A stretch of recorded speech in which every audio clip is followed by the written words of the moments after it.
નમસ્તે વિદ્યાર્થી મિત્રો, આજે આપણે આઈયુપીએસસી પદ્ધતિના ભાગ 3 ની વાત કરીશું. તેમાં પહેલા બીજા ભાગમાં આપણે જોયું કે આઈયુપીએસસી પદ્ધતિનું બંધારણ, તેનું નામકરણનું બંધારણ અને તેનો નિયમ 1 અને નિયમ 2 ની વાત કરી. હવે આપણે ત્રીજા નિયમ 3, 4 અને 5 ની વાત કરીશું. તો નિયમ 3 છે, જ્યારે જુદા જુદા આલ્કાઇલ જૂથ હાજર હોય, એટલે કે જનક શૃંખલાની અંદર જુદા જુદા આલ્કાઇલ ગ્રુપ જ્યારે હાજર હોય ત્યારે તેનું નામકરણ કઈ રીતે કરવું? તો ત્યારે તેનું નામકરણ અંગ્રેજી મૂળાક્ષર પ્રમાણે કરવામાં આવે છે. આપણે જાણીએ છીએ કે એક કાર્બન હોય તો તેને મિથાઇલ, બે કાર્બન હોય તો તેને ઇથાઇલ, ત્રણ હોય તો તેને પ્રોપાઇલ, એ રીતે આપણે ગણીએ છીએ. તો અહીંયા પણ બે અલગ અલગ ગ્રુપ આપેલા છે, એક મિથાઇલ, એક ઇથાઇલ. તો સૌપ્રથમ તો આપણે લાંબામાં લાંબી શૃંખલા પસંદ કરવાની હોય છે. તો અહીંયા આપણે જોઈ શકીએ છીએ કે આપણે આ ઇથાઇલ અને મિથાઇલ ની વાત કરી છે. હવે આપણે વાત કરીએ આની અંદર નામકરણ, એને નંબર કઈ બાજુથી આપવા? તો જે બાજુથી આપણે શૃંખલા નજીક પડે એ બાજુથી તેને નામકરણ કરીએ છીએ. તો અહીંયાથી આપણે નામ લઈશું 1 2 3 4 5 6 7 8 અને 9. તો તમે જોઈ શકો છો કે એક 2 નંબર ઉપર અને 8 નંબર ઉપર આપણને બે અલગ અલગ ગ્રુપ જોવા મળે છે. તો સૌપ્રથમ કોનું નામ લખવું એ આપણને અહીંયા પ્રશ્ન થાય છે. તો આપણે જાણીએ, આપણે નિયમ પ્રમાણે જાણીએ છીએ કે સૌપ્રથમ જે ગ્રુપનું નામ અંગ્રેજી મૂળાક્ષર પ્રમાણે આગળ આવતું હોય તેને આપણે સૌપ્રથમ લખવાનું રહેશે. તો અહીંયા આપણને મિથાઇલ અને ઇથાઇલ, તો સૌપ્રથમ ગ્રુપ આવશે આપણું ઇથાઇલ. તો એ ઇથાઇલ ગ્રુપ લખતા પહેલા તે કયા નંબર ઉપર છે તે આપણે અહીંયા દર્શાવવાનો રહેશે. તો જેમ કે 8 છે તો 8, પછી અહીંયા ડેશ કરી અને ત્યાં લખીશું ઇથાઇલ, અને છેલ્લે જેટલી એના પછી જે બીજો ગ્રુપ છે એનું આપણે નામ લખીશું. બીજો ગ્રુપ છે મિથાઇલ, તો લખીશું મિથાઇલ, અને છેલ્લે જનક શૃંખલાનું નામ લખવાનું રહેશે. 8 ઇથાઇલ, 2 મિથાઇલ, અને 9 કાર્બન હોવાથી તેને આપણે નોનેન તરીકે ઓળખીએ છીએ. અહીંયા કોઈ ડબલ બોન્ડ જોવા મળતો નથી, તેથી તેને આપણે નોનેન કહીએ છીએ. તો તેનું નામ થશે નોનેન. આ આપણું આઈયુપીએસસી નામ પૂર્ણ થાય છે. જોઈ શકો છો કે અહીંયા 9 કાર્બન છે અને બે અલગ અલગ ગ્રુપ અહીંયા આપણને આપેલા છે, એક ઇથાઇલ અને એક મિથાઇલ. તો ત્રીજા નિયમ મુજબ આપણે અહીંયા લખ્યું છે કે 8 ઇથાઇલ, 9 મિથાઇલ, નોનેન. આ રીતે આપણે આ ત્રીજા નિયમ મુજબ આપણે નામકરણ કરી શકીએ છીએ. હવે આપણે આઈયુપીએસસી પદ્ધતિના નિયમ નંબર 4 ની વાત કરીશું. તો નિયમ 4 ની અંદર એવું કહેવામાં આવે છે કે જો બે કે તેથી વધારે સમાન વિસ્થાપકો હોય, એટલે કે બે કે બેથી વધારે વિસ્થાપિત સમૂહો હોય પણ કેવા સમાન, તો તેમની વચ્ચે અલ્પ વિરામ મૂકવામાં આવે છે. બેને અલગ અલગ લખવામાં આવતા નથી, તેની વચ્ચે અલ્પ વિરામ મૂકવામાં આવે છે. જો સમાન વિસ્થાપકોના નામને આપણે પુનરાવર્તિત પણ લખી શકતા નથી, જેમ કે એના બદલે આપણે ડાય, ટ્રાય, ટેટ્રા, પેન્ટા, હેક્સા, હેપ્ટા એ તરીકે આપણે લખીએ છીએ. ઉદાહરણ તરીકે અહીંયા આપણને એક બંધારણ આપેલું છે જેમાં 5 કાર્બન છે અને ત્યાં બીજા અને ચોથા કાર્બન પર મિથાઇલ સમૂહ લાગેલો છે. તો બીજા અને ચોથા પર સમાન વિસ્થાપિત સમૂહ લાગેલો હોવાથી તેનું નામકરણ આપણે આ રીતે કરીશું. સૌપ્રથમ તો જે બાજુથી ન્યૂનતમ નંબર મળે એ બાજુથી આપણે એને નામકરણ કર્યું. પછી હવે એને જે મિથાઇલ સમૂહ છે તેને આપણે અહીંયા લખીશું.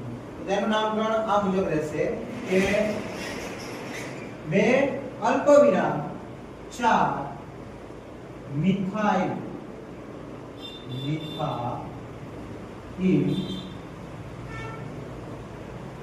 અને 5 કાર્બન હોવાથી તેને પેન્ટ, અને એ કાર્બન કાર્બન વચ્ચે એકલ બંધ હોવાથી તેને એન પ્રત્યય લાગે છે, તેથી પેન્ટેન તરીકે આપણે લખીએ છીએ. એટલે કે પેન્ટેન. 2 4 મિથાઇલ, મિથાઇલ સમૂહ છે અને 5 કાર્બન છે એટલે પેન્ટ વત્તા એન, પેન્ટેન. આ રીતે ચોથા નિયમ મુજબ આપણે નામકરણ કરીએ છીએ. હવે આપણે નિયમ 4 ના કેટલાક ઉદાહરણ જોઈશું. જેમ કે અહીંયા એક ઉદાહરણ આપેલું છે જેમાં 6 કાર્બનની અંદર બીજા કાર્બન પર 2 મિથાઇલ સમૂહ જોડાયેલા છે. તો એનું નામકરણ કઈ રીતે કરવું? તો આપણે નિયમમાં જોયું કે જ્યારે બે સમાન મિથાઇલ ગ્રુપ અથવા કોઈ પણ વિસ્થાપિત ગ્રુપ હોય તો તેને અલ્પવિરામ લગાવી અને તેના સ્થાને 2 એક સાથે ના લખી તેની જગ્યાએ ડાય અથવા 3 હોય તો ટ્રાય એ રીતે આપણે લખીએ છીએ. તો આની અંદર બીજા કાર્બન ઉપર મિથાઇલ ગ્રુપ હોવાથી 2 કારણ કે 2 ગ્રુપ છે, પછી 2 મિથાઇલ ગ્રુપ છે એટલે ડાય મિથાઇલ ગ્રુપ છે એટલે અને 6 કાર્બન હોવાથી તેને હેક્સેન તરીકે આપણે લખીએ છીએ. બીજા ઉદાહરણની વાત કરીએ તો અહીંયા પણ આપણને 5 કાર્બનની શૃંખલા આપેલી છે, પરંતુ અહીંયા બીજા કાર્બન ઉપર 2 સમાન મિથાઇલ ગ્રુપ અને ચોથા પર પણ મિથાઇલ ગ્રુપ આપેલો છે. તો હવે આપણે એને કઈ રીતે લખવો? તો આપણા નિયમ મુજબ જ આપણે અહીંયા પહેલા તો જે બાજુથી નજીક પડે એ પ્રમાણે આપણે એને નામકરણ કરીશું, નંબર આપીશું. તો અહીંયા બીજા નંબર અને ચોથા નંબર પર આપણને મિથાઇલ ગ્રુપ આપેલા છે. તો આપણે એનું નામકરણ આ રીતે થશે કે 2 2 4 ટ્રાય મિથાઇલ, કારણ કે મિથાઇલ ગ્રુપ અહીંયા 3 આપેલા છે એટલા માટે ટ્રાય મિથાઇલ. અને 5 કાર્બન હોવાથી પેન્ટ અને કાર્બન કાર્બન વચ્ચે સિંગલ બોન્ડ હોવાથી તેને એન એટલે કે પેન્ટેન તરીકે આપણે લખીએ છીએ. બીજા ઉદાહરણની વાત કરીએ અહીંયા તો અહીંયા આપણને 7 કાર્બનની શૃંખલા આપેલી છે જેના ત્રીજા કાર્બન ઉપર એક ઇથાઇલ ગ્રુપ અને ચોથા કાર્બન ઉપર 2 મિથાઇલ ગ્રુપ આપેલા છે. તો આપણે એ જ રીતે વાત કરી કે અલગ અલગ વિસ્થાપિત સમૂહ આપણને આપેલા હોય એક કરતા વધારે તો તેનું આપણે અંગ્રેજી મૂળાક્ષર પ્રમાણે તેનું આપણે નામકરણ કરીએ છીએ. તો ઇથાઇલ ગ્રુપ છે સૌ પ્રથમ આવશે એટલે એ ત્રીજા કાર્બન ઉપર હોવાથી 3 ઇથાઇલ અને ચોથા કાર્બન ઉપર 2 મિથાઇલ ગ્રુપ હોવાથી 4 ડાય મિથાઇલ. ડાય શબ્દ કેમ વાપરવામાં આવ્યો? કારણ કે અહીંયા 2 મિથાઇલ સમૂહ જોડાયેલા છે અને 7 કાર્બન હોવાથી તેને હેપ્ટેન તરીકે ઓળખીએ છીએ. એટલે જેથી આનું નામ થશે 3 ઇથાઇલ 4 ડાય મિથાઇલ હેપ્ટેન. હવે વિદ્યાર્થી મિત્રો આપણે IUPAC ના નિયમ નંબર 5 ની વાત કરીશું. જો બે વિસ્થાપકોના સ્થાન સમાન હોય તો અંગ્રેજી મૂળાક્ષરના ક્રમમાં પહેલા આવનાર મૂળાક્ષરને ન્યૂનતમ ક્રમ આપવામાં આવે છે. એટલે કે બે વિસ્થાપકો એક જ સ્થાન ઉપર હોય એટલે કે આગળથી જે સ્થાન આવે તે પાછળથી જે સ્થાન ઉપર બીજો વિસ્થાપક હોય તો તેને અંગ્રેજી મૂળાક્ષરમાં જે ન્યૂનતમ શબ્દ આવે છે તે પ્રમાણે એનું નામ રાખવામાં આવે છે, તે પ્રમાણે તેને ક્રમ આપવામાં આવે છે. આપણે અહીં જોઈ શકીએ છીએ કે અહીંયા ત્રીજા જે કાર્બન ઉપર આગળથી ગણીએ તો ત્રીજા કાર્બન ઉપર ઇથાઇલ ગ્રુપ અને અહીંયાથી પાછળથી ગણીએ તો પણ ત્રીજા કાર્બન ઉપર મિથાઇલ ગ્રુપ આપણને આપેલો છે. તો હવે કઈ બાજુથી ગણતરી કરવી એના માટે આપણે આ પાંચમો નિયમ આપેલો છે. તો મિથાઇલનો m અને ઇથાઇલનો e, તો મિથાઇલ કરતા ઇથાઇલ ગ્રુપ મૂળાક્ષરની દ્રષ્ટિએ આગળ આવે છે, તેથી ઇથાઇલ ગ્રુપને ન્યૂનતમ નંબર મળે એ મુજબ આપણે અહીંયા નામકરણ કરવાનું રહેશે. તો સૌપ્રથમ અહીંયા કાર્બનને એક નંબર આપવાનો રહેશે, ના કે અહીંયાથી, કારણ કે અહીંયાથી નંબર આપીશું તો ઇથાઇલને આપણે નંબર મળશે 1 2 3 4 5 અને 6. જ્યારે અહીંયાથી નંબર આપીશું ત્યારે મળશે 3. એટલે આપણે તેનું નામકરણ અહીંયાથી કરીશું 1 2 3 4 5 6 7 અને 8.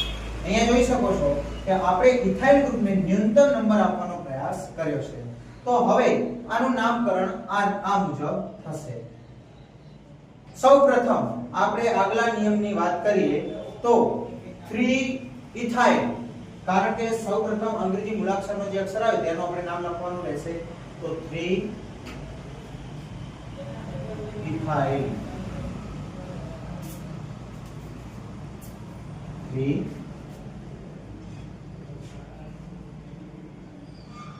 ઇથાઇલ. પછી બીજો વિસ્થાપિત સમૂહનું નામ ત્યાં તરત જ લખવાનું રહેશે એટલે કે બીજો વિસ્થાપિત સમૂહ મિથાઇલ સમૂહ એ છઠ્ઠા કાર્બન પર છે એટલે કે 6 મિથાઇલ. અને છેલ્લે કાર્બનની શૃંખલામાં 8 કાર્બન હોવાથી ઓક્ટ અને અહીંયા બધા જ કાર્બન સિંગલ બોન્ડ વાળા હોવાથી n એટલે કે તેનું નામ બનશે ઓક્ટેન. શું બનશે? ઓક્ટેન.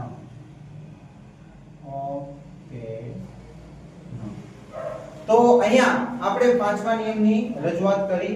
તો તમે પણ જો તમારે અહીંયા એક જ સ્થાન ઉપર બે અલગ અલગ વિસ્થાપિત સમૂહ આપેલા હોય તો તેને આ રીતે લખી શકો છો. હવે આ 5 નિયમો આપણે પૂર્ણ કર્યા છે. આ નિયમો પરથી તમે હવે જે સરળ શૃંખલા છે એનું નામકરણ તમે કરી શકો છો. આના ઉદાહરણ અને તેની સમજૂતી તથા જે જટિલ શૃંખલાવાળા જે સમૂહ છે તેની સમજૂતી આપણે આપણા નવા ભાગની અંદર વાત કરીશું. તો આ ચેનલને સબસ્ક્રાઇબ કરીને રાખજો જેથી આવનારો આપણો નવો વિડિયો તમને મળતો રહેશે.